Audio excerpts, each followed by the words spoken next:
So I would like to first ask Bob and Marta if you can model for Stuart and off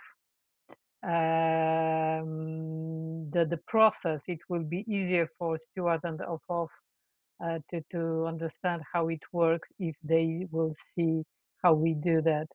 Would you do that, please, for me? Which one of you would be a speaker and which one of you will be active listener? What do you feel like, Bob? You want to listen? Okay. Okay. So what time do we decide? 5 minutes? 4? Since 4 since minutes. 5 of us? Okay, 4 minutes. Okay, let's do 4 minutes. Come on. Okay, 4 minutes. Okay, I'm ready to start time. Marta, I'm listening. Thank you. So happy to be here and see new faces.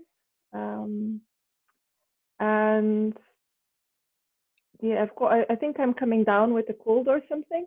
So I'm a bit, But at the same time, there's this conflict that was in the room, and I felt, as sad as it was also exciting that someone actually is going to go through a process. So I hear you say that you're happy to be here. You feel as if you're coming down with a cold, so there's some mental fogginess involved. And you're energized by, I believe it's James who announced he's in conflict. And you're wondering how that's going to work out. And you're happy to be in this chat room. Mm-hmm. Yeah. And the circle we had last week on conflict was incredibly rich in so much information and thought process that came out of it. And so the whole week, I think I spent incubating these ideas as well of what we talked about. You were very much thrilled by last week's group that you took part in, and you spent the last week processing that, percolating that energy and information, and looking forward to another good day. Yeah. And the question I'm with at the moment is that we have someone in our national group that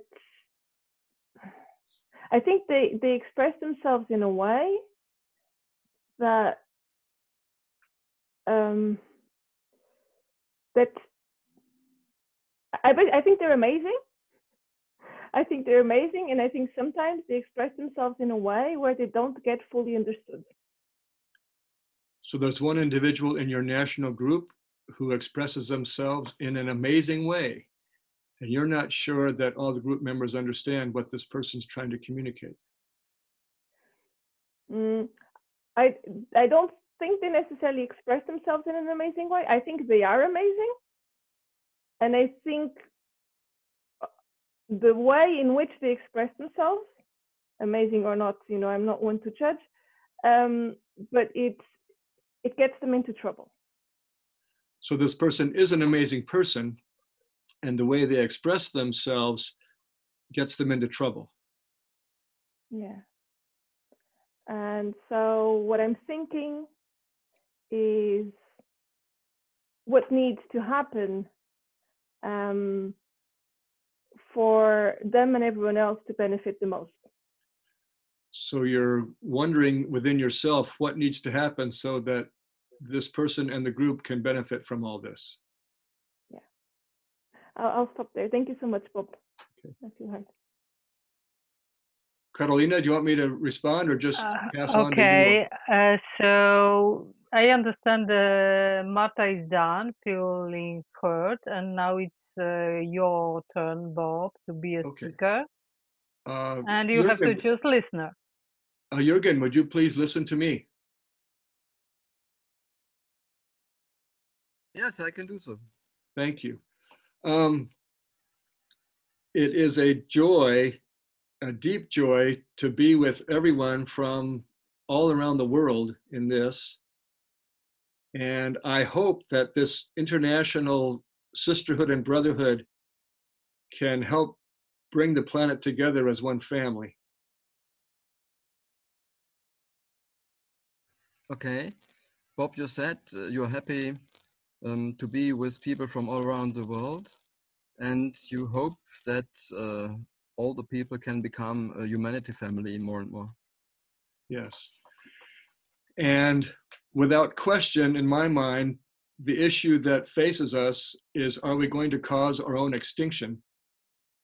And how can we share that truth with people who don't believe it? And you fear that we can destroy our life base here on this world, and you are fearing that we perhaps cannot explain it sufficiently to the people who do not understand it this way. Yes. I've tried sending emails to all my friends. I've put posts on Facebook. I've written letters, and I don't get much response, and yet I don't want to give up. You've communicated by many ways, emails, letters, and so on, but there was not much answers, and you do not really know how to solve this problem. So I think I'll just keep saying it and keep praying about it and thinking about it and meditating on it and try to find new ways and old ways and in between ways to keep presenting the message. You will continue your efforts, and you hope that you find the ways which can open the people. Thank you. I feel fully heard. Thank you very much. I thank you. Okay. I'm not sure if I should call you Off or Jürgen. How you prefer? You can choose. Jürgen is the name my parents gave me, and Off is my dropout name, which I gave myself. Okay, I will use Off then. So now it's your turn to speak, and you need to pick up a person you want to speak, and this person will be reflecting you. So it's your turn, Off. Yeah. Who is to choose? Stuart is to choose? You can choose whoever you want. That's up to you. Ah, even the same people again, which already Yes, spoke. yes, but it's good to give everyone chance, obviously, but you can always choose whoever you want. Okay, then I take Stuart. Okay. Well, Stuart, I'm very excited at the moment because on the one hand, I am trying to develop conflict theories and conflict methods. And on the other hand, I'm involved in several conflicts. And I see how far the methods are from reality. Yes. So you're excited because you're trying to develop methods of conflict resolution and you have several conflicts, and you're seeing that the methods are actually really far from the reality, the ideas in the methods. Yes, that's it. And I'm reflecting a lot about it, how there can be a solution. And one key which I see is that we do not have sufficiently any places of communication which are where the people are feeling themselves so intensively not only heard but respected with their arguments and reasons, so that they would say, okay, we can use this argument platform and we do not need to use other violent or manipulating methods. This is for me a very big problem which should be solved somehow and where I'm trying to work on. So you're seeing part of what's not working is that people are not having a space where their arguments and perspectives are really heard and respected.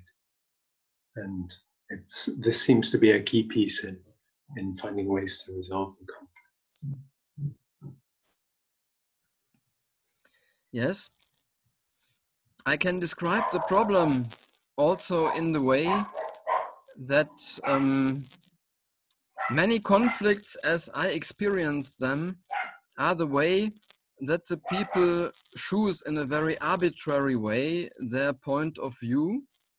And then in conflict, they do not try to get an objectivation, but they only want to power through, to fight themselves through with their point of view. This is the most interesting point for me, where I think, how could we find objectivation by including third persons or somehow that becomes sufficiently efficient? So a key thing you notice in these conflicts is it seems like people choose arbitrary points of view and want to power through and get their point across without any sense of objectivity. And you're wondering if there's some way you can bring in a sense of objectivity to make resolution of these conflicts more efficient. Yes, that's it. And for illustration, I can perhaps still explain it with a little picture.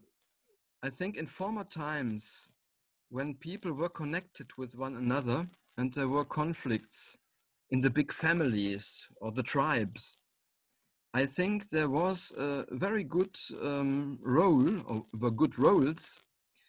For example, that if there were emotional conflicts, the people could go to the oldest mother, for example.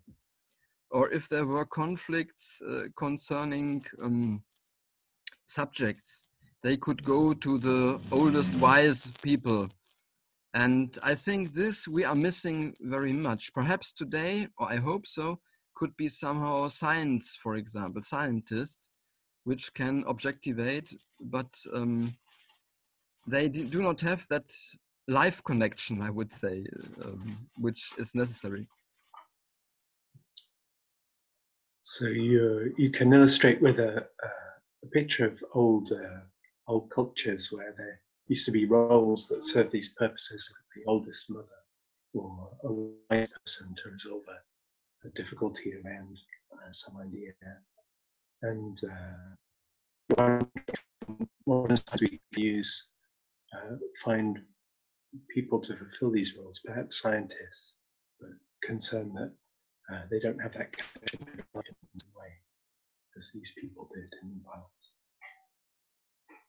And if I may, usually when time is up, I show my telephone, so I want to indicate that time is up. That doesn't mean that you have to stop speaking in the middle of the sentence. You are ending your thoughts, or you're reflecting back what the speaker was saying.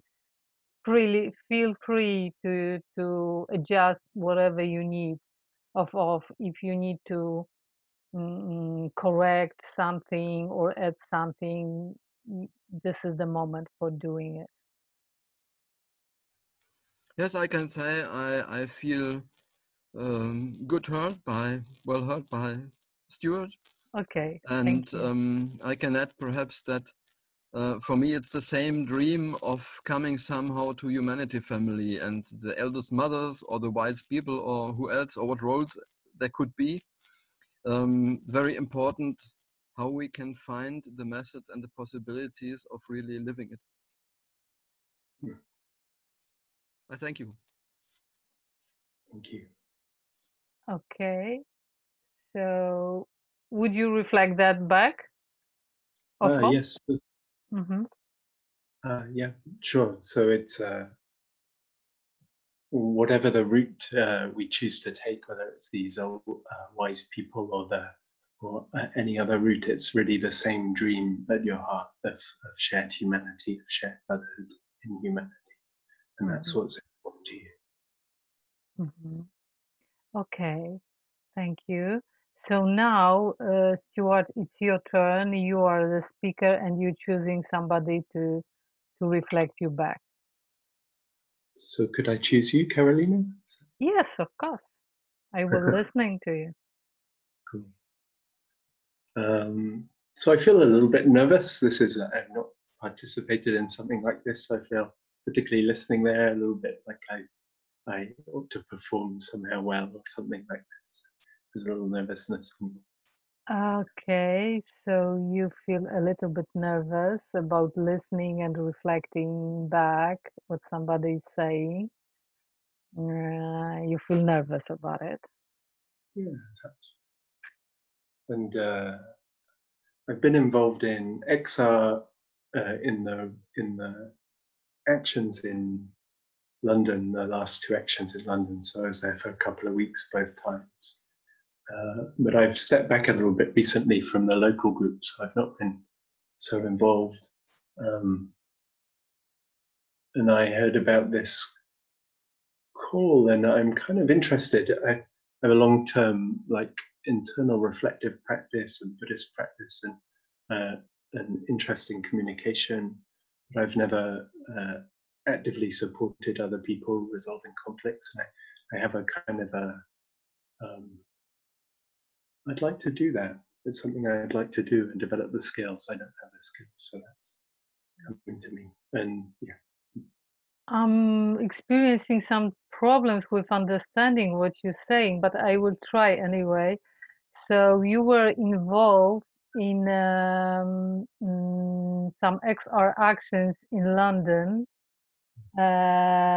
and then you decided to go back to your local group, more focus on your local group. And if I understand you correctly, you are interested in some forms of Buddhist meditation and listening, but I wasn't sure what you were saying.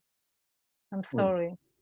That's okay. No, my background is a long-term Buddhist practice, living in monasteries, and now I want to engage a little bit more with the culture that I've kind of withdrawn from somewhat. And I'm interested to support people in conflicts, and although it's not a skill I've yet developed, I'm interested in that. Oh, so your background is Buddhist, Mm. and you spent some time in Buddhist monasteries. You have that sort of experience, and you would like to share your experience with other people, particularly in this conflict area and communication area. You believe that it might be helpful to others. Something like this. Yeah, I don't yet have skills in conflict resolution, so I'd like to develop them, but I have a sense of care for harmony between people and a sense of respect for people's perspectives and emotions. These things are important to me, and I want to support the culture. So you're correcting me that maybe you don't have special skills or competency in conflict resolution, but you have this experience of harmony and building relations with other people, very kind of Buddhist way of communication and building harmony among people, and you would like to share those experiences with others. Not so much share as just support people to find respect for each other. Okay, so you saying that maybe not share this experience, but rather showing this experience to others and giving others opportunity to. That's what you mean? Yeah, what do I mean? To support. Support? support people to find respect for each other and understanding. Okay, so you think about giving your sense of harmony and peace to other people. That's what you mean. I wouldn't say it like this. More like that. It doesn't feel right for me. More supporting them finding their own sense of respect and harmony. I don't feel like I'm giving them mine, but supporting finding their own, something like that. So another correction into more humble way to kind of humble, I would say humble way to share of sharing this experience, so everybody can choose their way, but maybe choose this way of harmony with others. Cool. Good enough. Yeah, good enough. Thank you. Thank you. Wasn't easy for me. English is not my native language. No. Thank you. Thank you. Okay, time is up. So now I will choose maybe Marta. Marta, would you listen to me? Yes, would love to. I'm starting time.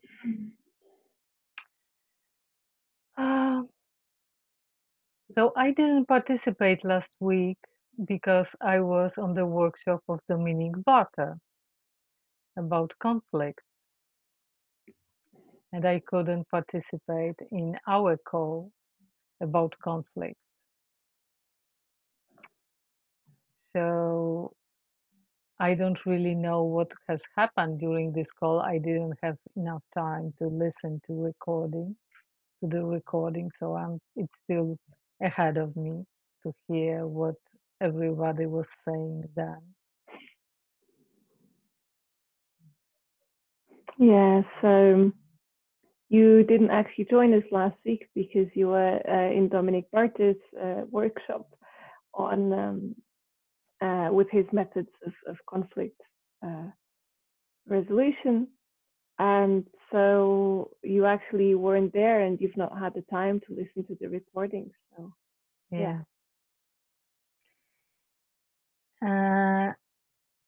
But for me, and even this workshop even strengthened this feeling in me that conflict is not something we should avoid. Conflict is something we should face, and the only thing is how we do that. We should be open to the conflict. The only thing is how we deal with the conflict, but it's not something to avoid. That's important to me. Yeah, so the workshop strengthened this idea, but it's your belief that conflict is not something that we should avoid, but something that we should face, and that is quite central. Yeah. To you. And actually, conflict is like a sensor of the problem. It's a symptom of the problem we have in our community, in our I don't know, social background, wherever we are. If there is a problem, conflict appears. So we need to solve this problem, not to avoid the conflict, not to suppress the conflict, but to try understand why this conflict appeared. That's how I see it. So yeah, when you see conflict arising, you see it as a symptom, as actual useful information about a problem that was there, that now we can see and we can do something about it. And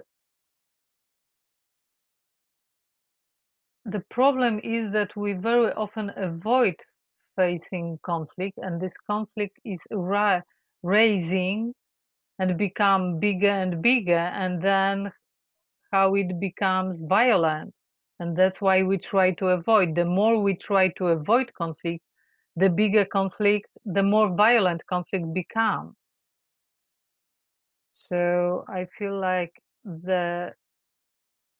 we should, as fast as possible, to face the conflict so we can understand the problem we have.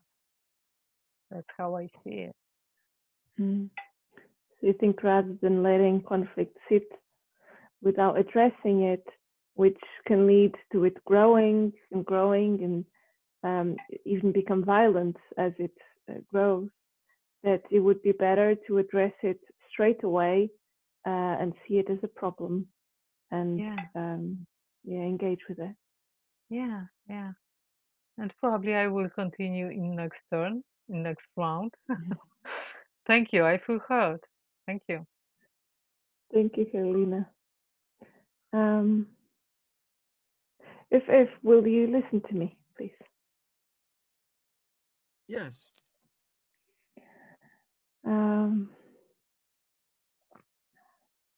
Yeah. It's when Karolina was talking, it reminded me of this book called, I don't remember, Untethered Soul or something like that. It's a book where there's this image of that we can have a thorn. You know, we have a thorn on our finger or whatever, and we don't want to touch that thorn because it hurts. And so we do all sorts of things to avoid touching that thorn. And, you know, we put a bandage around it and we do all these things to not touch it. And we can even change our life just not to touch that thorn. But actually all our attention, while we're not addressing it, but all our attention is still going to the thorn.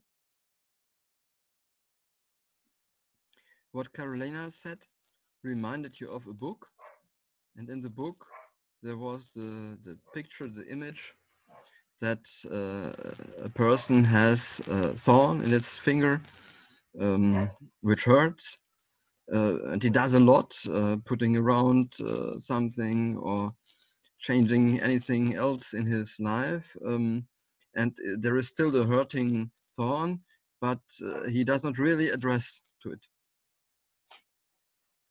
Yeah. And so it's a bit what we do about conflict, is whether conscious or unconscious, we don't want to deal with it. So we tiptoe around, we twist ourselves into, you know, all these shapes. And we can say, well, I'm saving energy because, you know, I don't care about this person. So why would I spend time making it better? But even if just subconsciously, it is taking our energy away. And while we are trying to escape this direct addressing to the thorn or to the conflict, we can tell ourselves, well, I do so because I can save energy and such advantages. But in the end, on another level, we are continuously feeling that it costs us the energy. Mm. And earlier you were talking about the methods of conflict resolution. And I find XR as a group, as an example, hasn't found the right methods yet, or from what I've seen. I love empathy circles. I think if people are willing to engage with this, it's really hard to remain to not see the other and not feel some form of peace. But the thing that you were talking about sounded to me more to be to do with information, not just understanding the person and all of that, but agreeing. And this expectation that people are going to agree on things necessarily, eventually, you know, if everything was okay, we'd all agree, is tricky for me. Concerning the problem, as I saw it too, that XR perhaps hasn't already found the very effective methods of solving conflicts. You have the experience or the view that empathy circles are very useful for solving conflicts because the people see one another and it's difficult to escape this seeing of the other person, and this has a big force of solving the problems.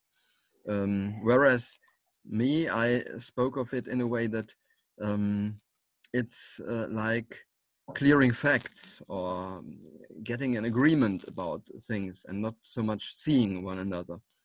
And you think this is a tricky way to work with the conflicts or to go at them, to come nearer to them.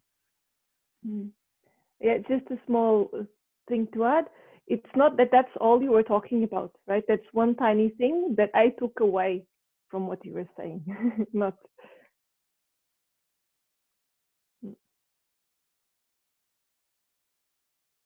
Would you reflect that? Would you reflect that back?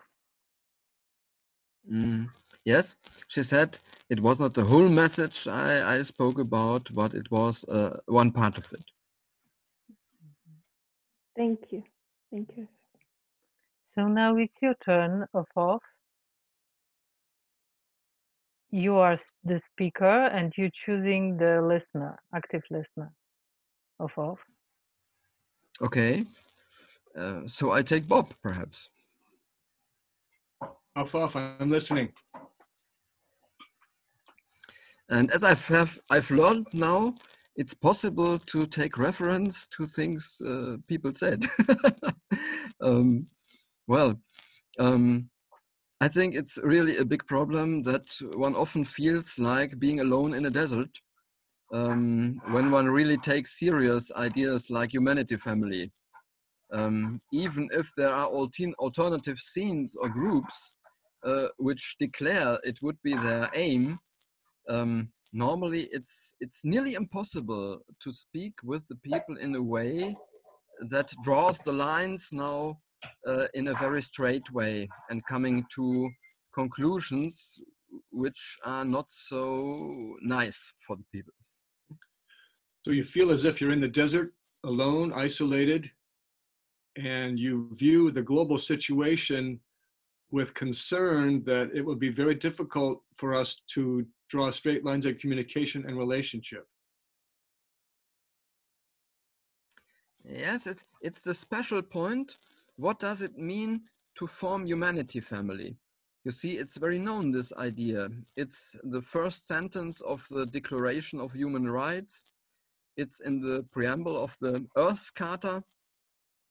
So for me, it's fascinating that this idea of humanity family is so familiar to many people or to such official documents. But for example, for me, it has had the consequence that, for example, I left the state and I live totally without money. I'm only exchanging gifts with others and sharing with them in a way like family. And I think that are very easy ideas, but if you try to talk with other people about this dimension, you have the desert feeling. So the idea of the family of humanity is in documents all around the world, the United Nations Charter, other declarations. And so the idea is widespread, and yet so few people seem to want to accomplish it or make it happen. And for your case, you do not have money, you exchange gifts with people, and you feel as if you're in the desert by yourself trying to share this way of being humanity family. Yes, I can say it in a more, perhaps, I don't know whether it's the correct placative way or illustrative way. Everybody, when I say a family does not function by money and power, but a family does function by the feeling of being a real unity and trusting in one another. And that gives the power that we can, by speaking, peaceful speaking, can solve problems, and that we share with one another without that egoistic thinking of capitalism. So family is somehow the contrast structure to our society system. And groups like XR say, we are trying to be like a family for one another. But I do not find people then to live it together with them. So the basic unit of humanity is family, and power and money do not have any hold in this family relationship. It is trust. And yet for capitalists and political leaders, trust is not the issue. It's all about money and power. And you are yearning to have us all relate to each other as family, not as capitalist and political power relationships. Yes, that's it. And I'm living this practically now for 30 years. And it's very frustrating how small communities they have. I've managed to found 5 or 6 community attempts, but it's very frustrating to see how few people are ready to take part in this. And then they are all very much formed like those capitalist egoists. And what they fear most seems to be objectivation. To look whether arguments are facts or not. They want to have the world as they like it for the egoistic interests. And they are not open to discuss about it. So you've had 5 or 6 experiences with giving family units, and it's frustrated that you find it hard to have these sustain themselves to go on and continue and grow. And you are frustrated by the capitalist egoist approach that seems to be so prevalent. Yes, the community effort attempts are still existing. So I can say it's not nothing which has happened, and it gives me hope that I have founded this very little movement of such family projects, not for a small family, but for the humanity family. So it gives me hope that there is something. But yeah, it's very frustrating that every person seems to follow his own film and is not really looking what can be common facts for all, for the good of all. Yes. So you continue to find people who are joining together in these small family units, and even in the midst of evidence to the contrary, you will continue to try to form and grow these small family units. And I have to give chance to others to reflect and speak. Of times is up, so Bob, now it's your turn. Okay, thank you, Off. Stuart, would you please listen to me? Sure, I'm listening. I'm trying to be empathic to the consciousness of a capitalist egoist.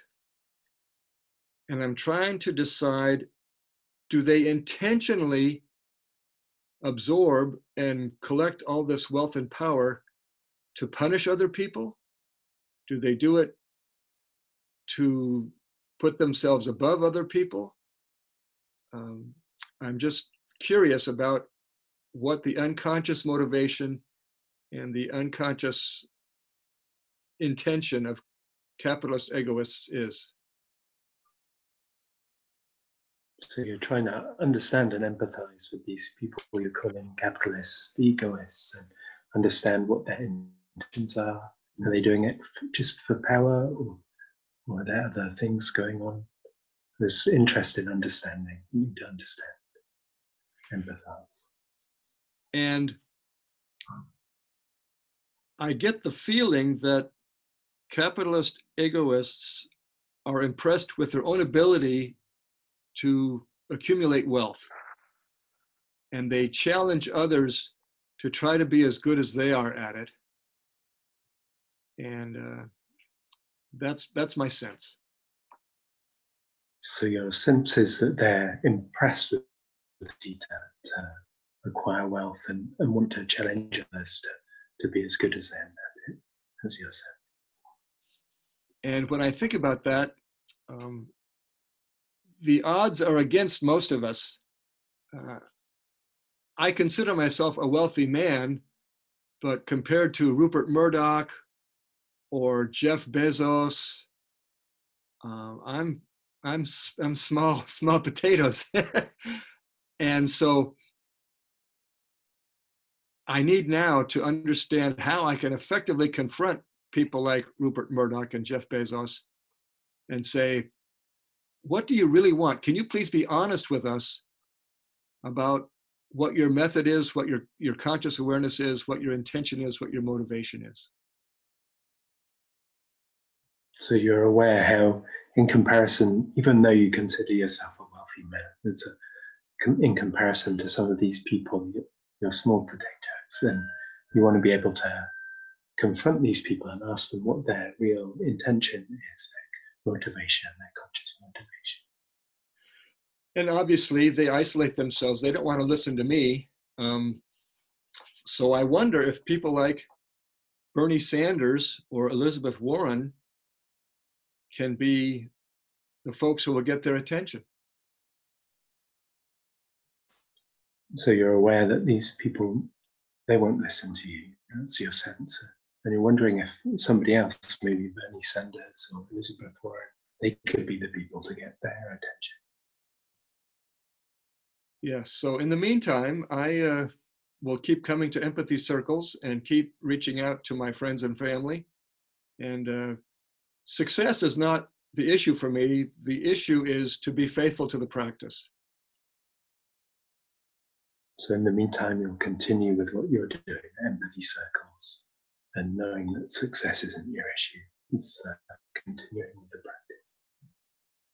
Stuart, thank you. I feel fully heard.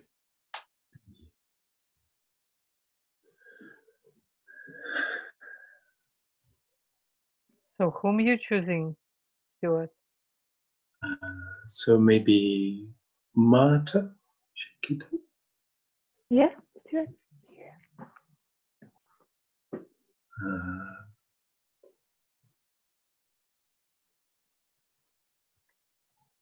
So I'm just been with Bob there, and I'm just trying to tune into what what I'm feeling, what I'm thinking. Yeah, so you've been with Bob, and you'll take a minute now to gather what you're thinking. Mm. And I'm comes back to me off of speaking and this struggle within the culture and without the culture, and wanting or deeply wanting something different than I see, the injustice and the unfairness and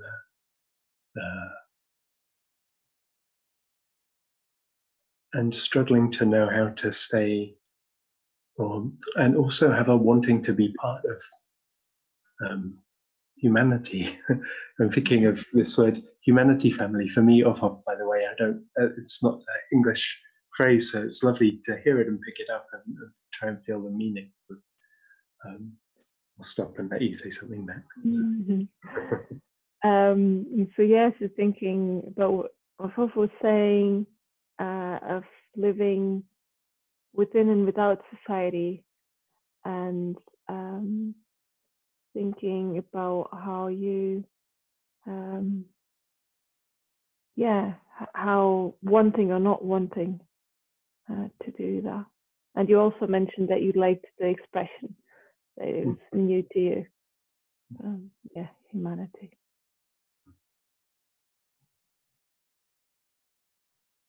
And I don't know, there's something about conflict here, isn't there? About seeing myself as different from a capitalist egoist, or there's something about separating.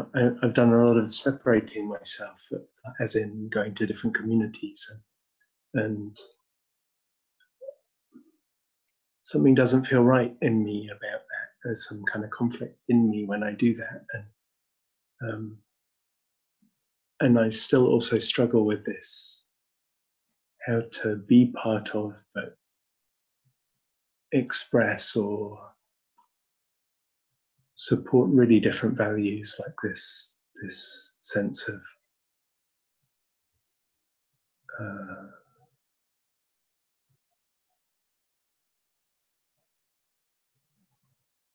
respect for all, and understanding that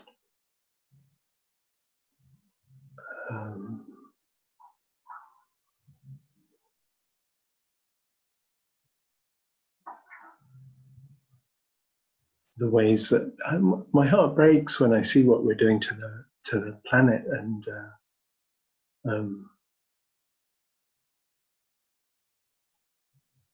yeah, so just there's a struggle in me about living according to values that don't, living in ways that don't do that and support the beauty and the preciousness that I see, and at the same time engaging with the reality of our culture is a struggle for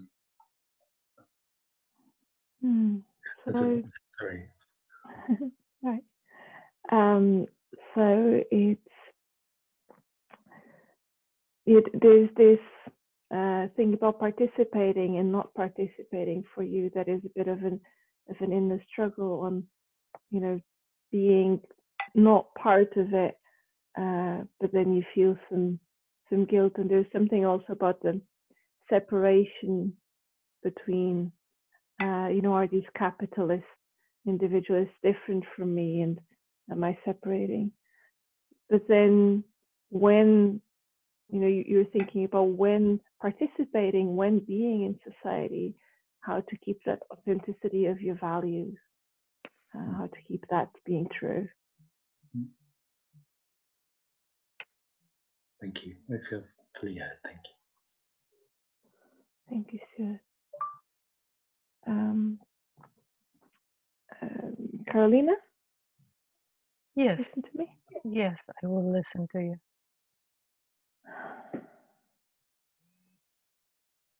Yeah, I really, it's difficult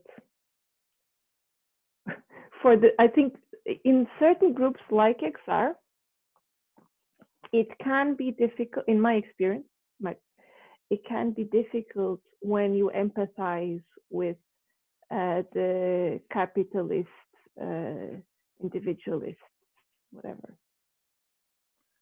So I do it, but it's not always welcome. So you're thinking about this idea of empathizing with being empathic to capitalist individualists, or whatever we call them, and you're trying to do that, but it's not always welcomed. Yeah. So this mindset of separation and scarcity and fear, and it's we're not, by empathizing and like Bob was doing, trying to understand what made it so that they come from there, and it doesn't mean that you are condoning, forgiving, accepting what they do as okay, but it means that for me, I don't need to feel that I'm better than someone else to actually be able to point out the things that they're doing that I think are not okay. So you're thinking about what other were saying, and you think that, if I understand you correctly, for you empathizing with such people doesn't mean you accept what they doing or why they doing.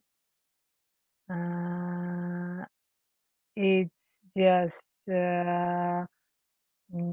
trying to understand the kind of the setup they they they they are in, but it doesn't mean you accept that. Those are two different things, to empathize and to accept.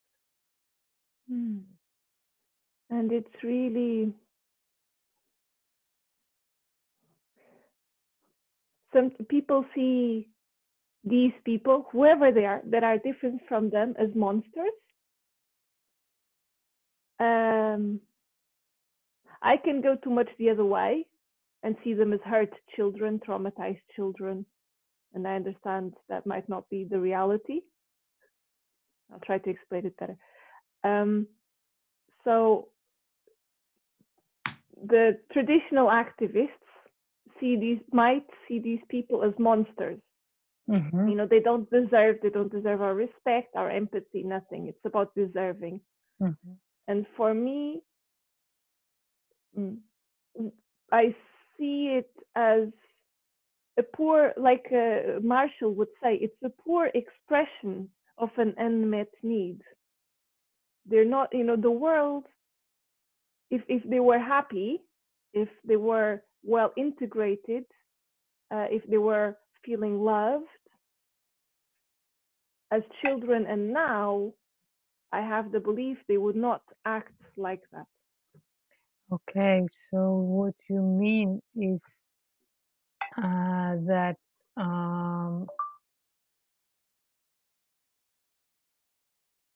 it's not like, it's like not the way they behave for you is because they can't fulfill their needs, for example, need for love, so they compensate many needs in a way that looks for us as egoistic capitalist.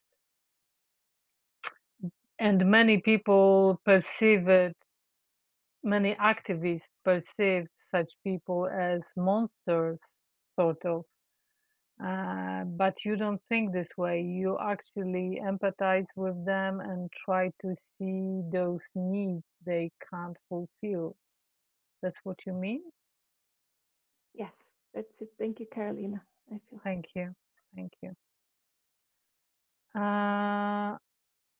Maybe, I'm not sure, maybe I will choose Bob. Bob, would you listen to I'm me? listening. Okay. I experienced somehow difficulty with listening today. I am not sure if I'm tired or something, kind of have problems with focusing a lot today. So you are having difficulty listening today. You're not sure if it's tiredness or lack of focus, but it's difficult to listen today. Yeah.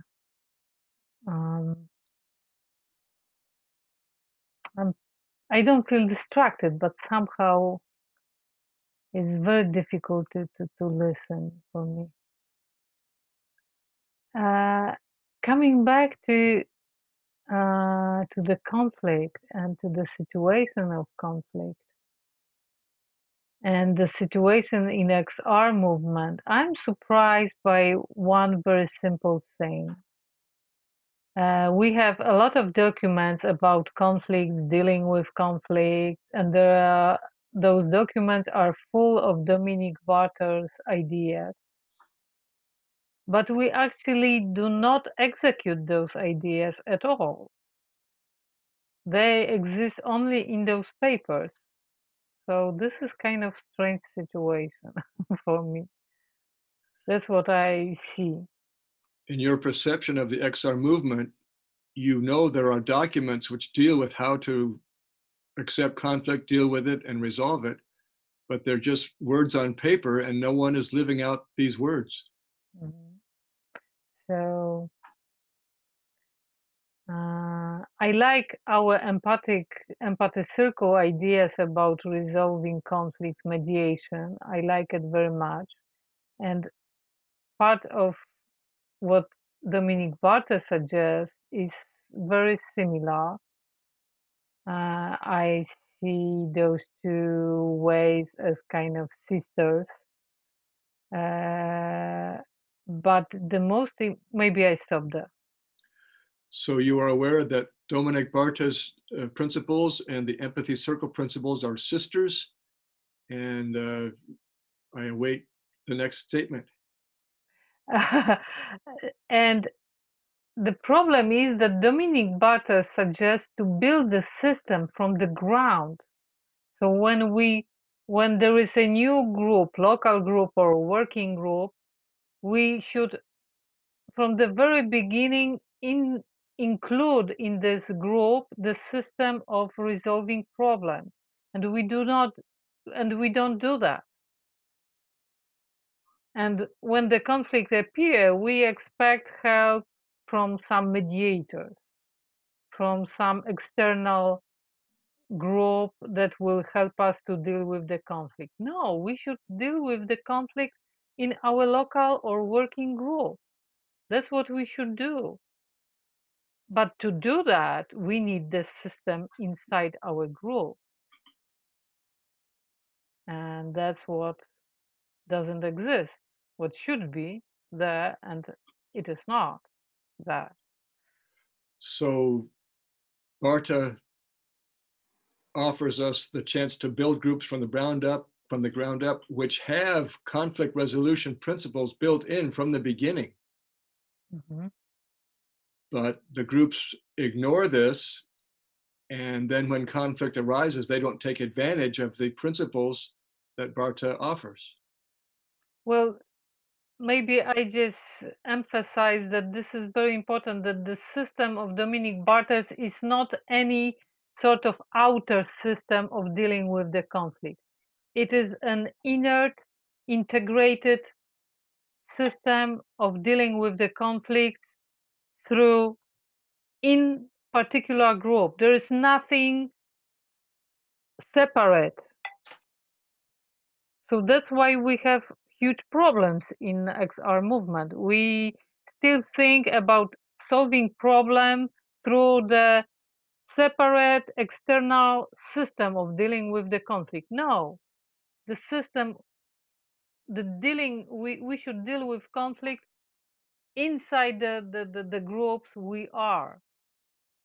And there is a method how to do that. So the ideal XR group has conflict resolution built into it. Yeah. It's an integral part of who we are as a group. Yeah. And the groups seem to be delegating the conflict resolution to outside individuals or mediators.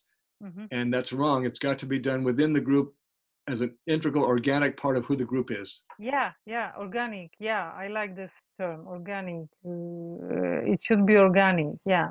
And I can only add one more thing, that it might be empathy circle methodology to deal with the conflict, or Dominic Barter methodology, but it has to be organic, integral with the group. Yeah, thank you. So you insist again that it must be integral organic conflict resolution method, whether Barta, empathy circle, or whatever, has to be part of the group's ethos. Yeah, thank you. I feel fully heard. Thank you. Marta, would you please listen to me? Yes, Bob.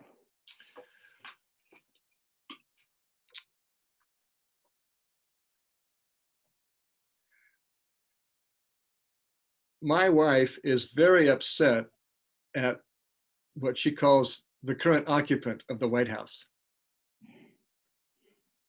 And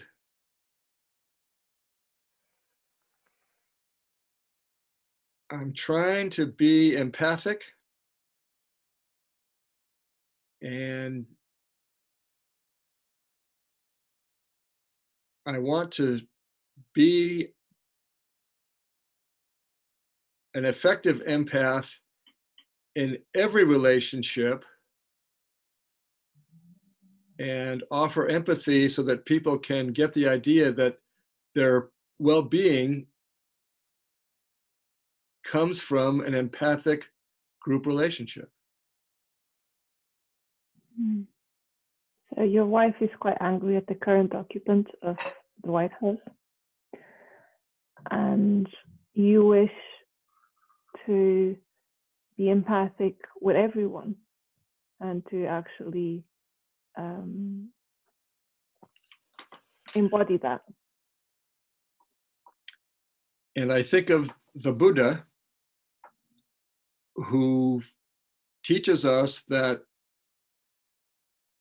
our problems come from our desires. And as we relinquish our desires, then any conflict, any unhappiness is perfectly okay, and that we can be a Buddha and help happiness emerge out of any painful situation. Yes, there's this lesson from the Buddha of that the conflict and that it, you know, and the needs, that it's something one can let go of, and that joy can also emerge from them if one lets go.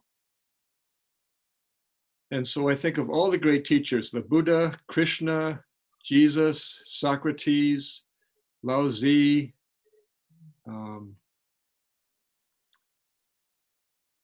as we can become these teachings, we can successfully exist in this planet and make a difference for the better.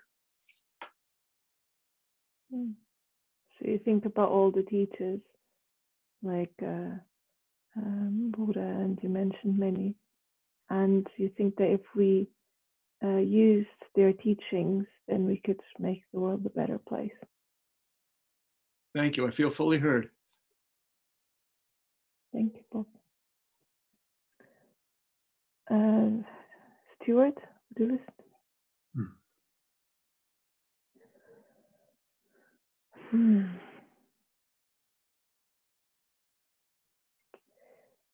I like the empathy circles, and there's still a couple of things that I haven't figured out what tool would be good for. And I'm thinking there might be adaptations to empathy circles that I've not seen yet. Yeah. So you like these empathy circles. That you're also thinking there might be some better other tools for certain things, and maybe adaptations to the empathy circles too. Yeah. So one thing is when we have you know, this is great for 5 people with the facilitator, and 4 people a facilitator. But what happens when you have a bigger group? And because in the restorative circle methods, one thing you have that I don't like is you have the perpetrator and, you know, and the others in a way. And this is a great thing that here we don't have that, even if it's for conflict. It's an even field in an empathy circle. So you find this great for numbers, maybe 4 or 5 people, but you wonder what would work for a larger number. And with the restorative circles, it works in a certain way, but you dislike this kind of perpetrator and others dynamic, and really appreciate the even field of this empathy circle style. Yeah. So if I'm thinking for a bigger group, I don't know, would it, you know, because in theory you could have,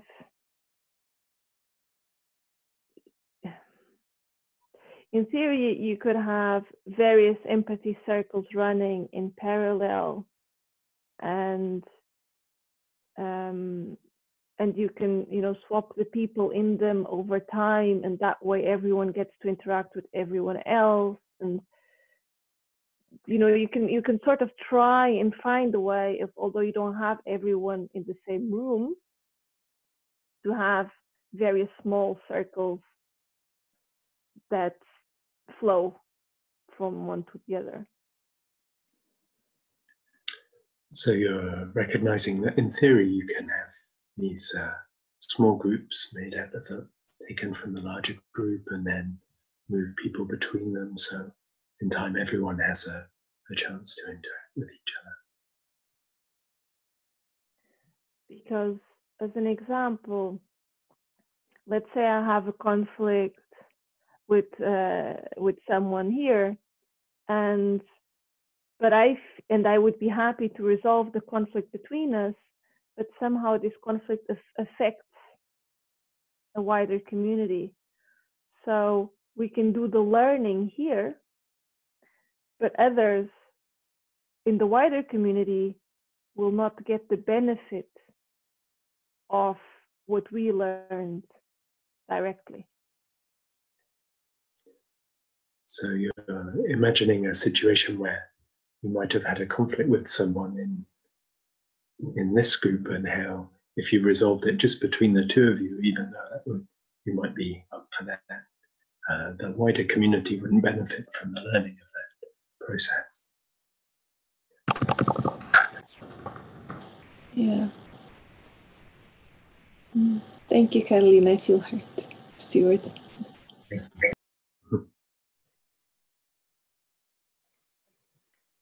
Stuart, your turn. You're choosing somebody. Yeah. Can I choose off, please?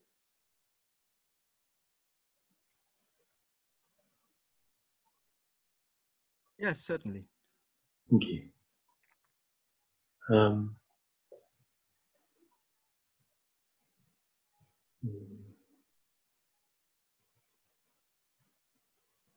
I'm thinking about the situation where it sounds like there are clear methods, but they're not being applied. And I'm thinking about my local XR group, where if we're thinking about local groups where people are pushed, usually they have their own life, and people are pushed to make time for the weekly collective meeting. So these ideas of the empathy circles, regular empathy circles with these people, so I'm realizing I don't know much about the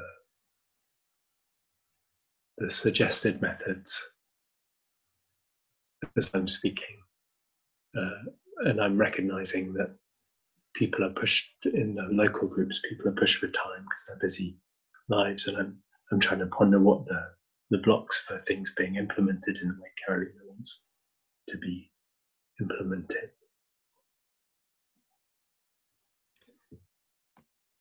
I hope I could understand it sufficiently in the acoustic way. You're speaking of people who come into such groups, and that they are coming into the groups, and the groups have their methods, and the people are somehow implemented in, let's say, a bit of foreign surrounding, where it's not easy for them to adapt themselves. It was more that they're people who have families or jobs, and they're actually limited for time. So just to give the time that they do to turn up to the meetings every week is already a lot. And so I'm recognizing I'm trying to think of ideas why further conflict resolution things aren't implemented in groups from the beginning. And one idea I have is that people have only a limited time, and they feel like what they give is they're already giving at the edge of what they can give, and I'm wondering if that's one reason, but I don't know. Yeah. I'm You not see that. always so clear. I'm not always so clear in my speech, I realize. Interesting things. What you say? You say the people have their full life already, and when they are coming into the meetings, one meeting perhaps in a week, it's perhaps all they can give concerning the energy and their connections of life. And you see that's not so easy then to have the idea that they could have an organic other way of working with conflicts or things. It's difficult to grow into that other world, one could say. Maybe this, maybe, yeah, I'm pondering ideas. I have no idea really what stops things, but I'm just like opening the questions. So, yeah. Yeah, and I'm thinking of the organic way in which groups form as well. So people like just volunteers and turning up and surprised at what's going on, and so and everyone's sort of like in a local group, nobody's done it before, and it's and everyone has their particular agenda that they turn up with, and so again, I guess, for instance, I remember turning up at talking a lot. I realized, okay, time. That's cool. Yeah, good. You're speaking once again about these two worlds, as if I understand you correctly, and that for the people it's like a big jump and like another surrounding in which they are, and it's difficult that they really feel the living power in the other world, and that they can work with it in a really deep way. This and one more thing, even that it would occur to them to be a priority to set up conflict resolution things at the beginning when there's so much else to set up that seems maybe more of a priority for, in a newly forming group, something like that. To the people, I'm not saying it isn't. Yeah, if I understand you correctly, you say even if they then come in and begin to grow or to feel the roots of this other way to live and to behave to one another, their head is filled in the background with their other things, and one could perhaps say they have so much other stress that it's not really possible that it gets strong roots in them. Good enough, yeah. Thank you. I thank you. Okay. Off your turn. Probably we don't have full time now because it's close to the coming back to the main session, but it's still your time. You can choose somebody. Well, then, if it's okay for you, I would take Marta. Okay, Marta. Yeah. And in the background of my head, there is still what you said, because there is for me a fascinating structural problem, one could say. This difference between choosing an agreement on the mental sphere, on the sphere of perhaps what could say fact-checking, and on the other hand, that emotional empathy, that it is good to feel the other person, and this can really help to solve conflicts. I let you tell it first. So you're going back to what I was saying, and it's very clear to you that there's these two different things. One is the empathy, where you can actually feel and connect, but then there's also the realm of the thoughts and fact checking, you said, and the agreeing or not agreeing. Yeah, and I can say there are 3 levels where I see that structural problem. On the big level, it's the XR problem that we say we must now look to scientific facts, if not we destroy the world. On the mental sphere is, are we ready to objectify our opinions and ideas? And on the emotional level, it's, are we ready to see the reality of other persons?